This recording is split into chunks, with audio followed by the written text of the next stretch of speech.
Hello everyone. आज हम जानेंगे न्यूक्लियस के बारे में। देखिए न्यूक्लियस क्या होता है। न्यूक्लियस देखिए ये हो गया एक सेल। सेल के अंदर बीच में एक स्ट्रक्चर होता है और इस स्ट्रक्चर को ही हम बोलेंगे न्यूक्लियस। और दिस स्ट्रक्चर मतलब ये न्यूक्लियस जो है वो सेल का मेन कंपोनेंट होता है। तो न्यूक्लियस को हम बोल सकते हैं मेन कंपोनेंट और मेन ऑर्गेनेल। ऑर्गेनेल तो बहुत ही मेन ऑर्गेनेल है। क्यों वो मेन ऑर्गेनेल है? क्योंकि वो टोटल सेल को गवर्न करता है और रूल करता है और डायरेक्ट करता है। सो इसीलिए न्यूक्लियस को हम क्या बोल सकते हैं? Director of the cell. Director of the cell हम बोल सकते हैं। तो ये हो गया न्यूक्लियस के बारे में। देखिए न्यूक्लियस का अगर न्यूक्लियस स्ट्रक्चर को अगर डिवाइडेड करेंगे तो 4 पार्ट्स में वो डिवाइड होता है। और न्यूक्लियस का मेनली 4 पार्ट होता है। देखिए फर्स्ट क्या होगा? फर्स्ट होगा nuclear envelope. Nuclear envelope. Second क्या हो गया? Chromatin material. थर्ड हो गया न्यूक्लियोलस। 4 हो गया न्यूक्लियोप्लाज्म। ओके, उसके वो 4 पार्ट से अगर न्यूक्लियोलस अगर बोलेंगे तो न्यूक्लियोलस न्यूक्लियस का मेन पार्ट होता है। और अगर बोलेंगे न्यूक्लियस कौन डिस्कवर किए थे? न्यूक्लियस को कौन डिस्कवर किए थे? रॉबर्ट ब्राउन डिस्कवर किए थे। रॉबर्ट ब्राउन इन 1831। 1831 में रॉबर्ट ब्राउन न्यूक्लियस डिस्कवर किए थे। और उसका मेन 4 पार्ट हो गया। एक हो गया न्यूक्लियर एनवलप, एक हो गया क्रोमेटिन मटेरियल, एक हो गया न्यूक्लियोलस जो कि उसका मेन पार्ट होता है, और एक हो गया न्यूक्लियोप्लाज्म। अब हम 4 के बारे में जानते हैं। फर्स्ट वन क्या हो गया? Nuclear envelope. न्यूक्लियर एनवलप क्या होता है? देखिए सेल के आउटर लेयर को देखिए, उसको हम क्या बोलेंगे? Plasma membrane. और उसको क्या बोलेंगे? Cell membrane. उसका जो मेम्ब्रेन हो गया, तो वैसे ही न्यूक्लियस का भी एक मेम्ब्रेन हो गया। इस मेम्ब्रेन को हम क्या बोलेंगे? Nuclear envelope. ओके, और न्यूक्लियर में एनवलप क्या हो गया? Outermost. Obviously outermost ही होगा क्योंकि वो मेम्ब्रेन है, लेकिन वो सेल मेम्ब्रेन से थोड़ा डिफरेंट है। कैसे डिफरेंस है? देखिए वो डबल मेम्ब्रेन है। डबल मेम्ब्रेन हो गया मतलब सेल मेम्ब्रेन। देखिए सेल का membrane, let suppose this is a cell. Cell का एक ही मेम्ब्रेन होगा, लेकिन अगर न्यूक्लियस का देखा जाएगा वो न्यूक्लियस 2 लेयर का है, मतलब उसका मेम्ब्रेन डबल लेयर है। तो इसलिए वो डबल मेम्ब्रेन स्ट्रक्चर हो गया। अगर मैं इस न्यूक्लियस पार्ट को अगर जूम कर दूं तो वो ऐसे दिखेगा। देखिए वो जो हो गया वो डबल लेयर हो गया। एक लेयर, 2 लेयर हो गया। बाहर लेयर को हम क्या बोलेंगे? Outer layer.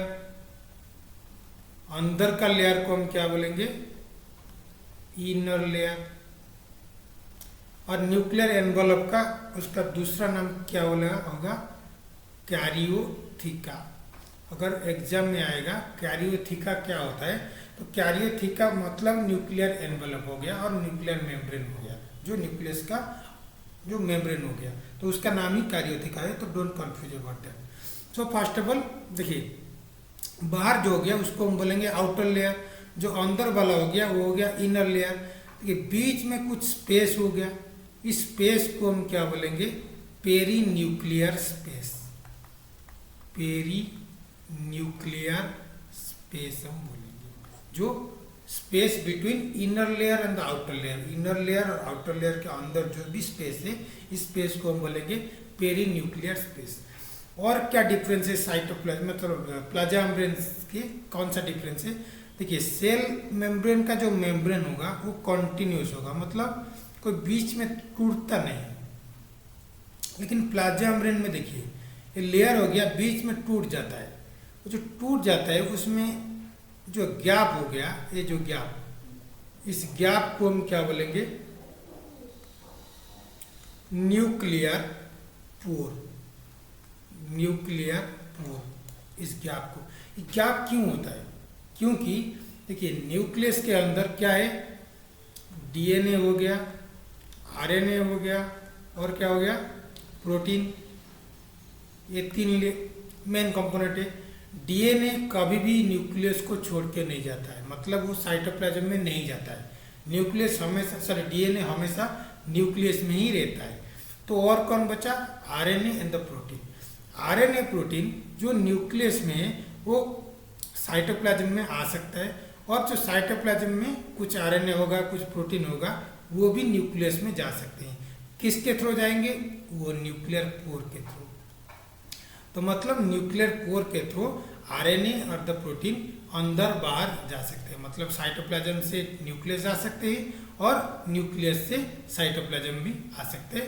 उसका काम, न्यूक्लियर पोर का काम ही है, जस्ट लाइक ए पोर और गेट के थ्रू ही वो जाएगा और आएगा।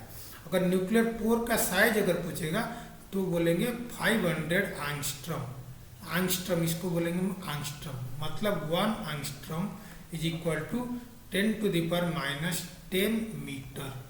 अगर 500 एंगस्ट्रॉम बोलेंगे तो 500 into 10⁻⁻10 is equal to 5 into 10⁻⁻8 metre.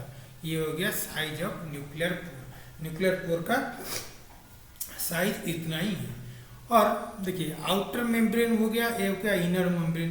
देखिए आउटर मेम्ब्रेन में अगर देखेंगे अच्छे से, देखिए ये एक स्ट्रक्चर हो गया, इस स्ट्रक्चर को हम क्या बोलेंगे, एंडोप्लाज्मिक रेटिकुलम, जो कि न्यूक्लियस से गया है। अगर नहीं पढ़े तो प्लीज़ मेरे पिछले वीडियो में आप देख सकते हैं।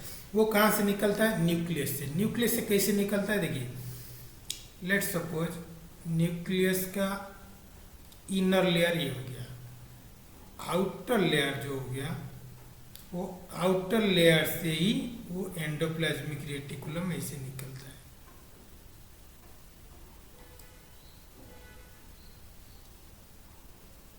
ये हो गया आउटर लेयर, ये हो गया इनर लेयर। इनर लेयर अंदर से रहता है, लेकिन जो आउटर लेयर हो गया इससे ही हम मतलब ईयर निकलता है। तो मतलब ईयर का मेम्ब्रेन और आउटर लेयर ऑफ न्यूक्लियस, और न्यूक्लियस का जो आउटर लेयर है और ईयर का जो मेम्ब्रेन है वो दोनों मिले हैं, मतलब कोई डिसकंटिन्यूस नहीं हुआ है। वो मतलब आउटर लेयर ही लंब के ही वो ईयर और एंडोप्लाज्मिक रेटिकुलम ही बना है।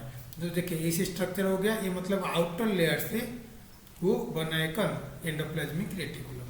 तो ये हो गया न्यूक्लियर एनवेलप के बारे में। तो अगर आप अभी भी देख रहे हैं तो प्लीज़ लाइक एंड सब्सक्राइब कर लीजिएगा। और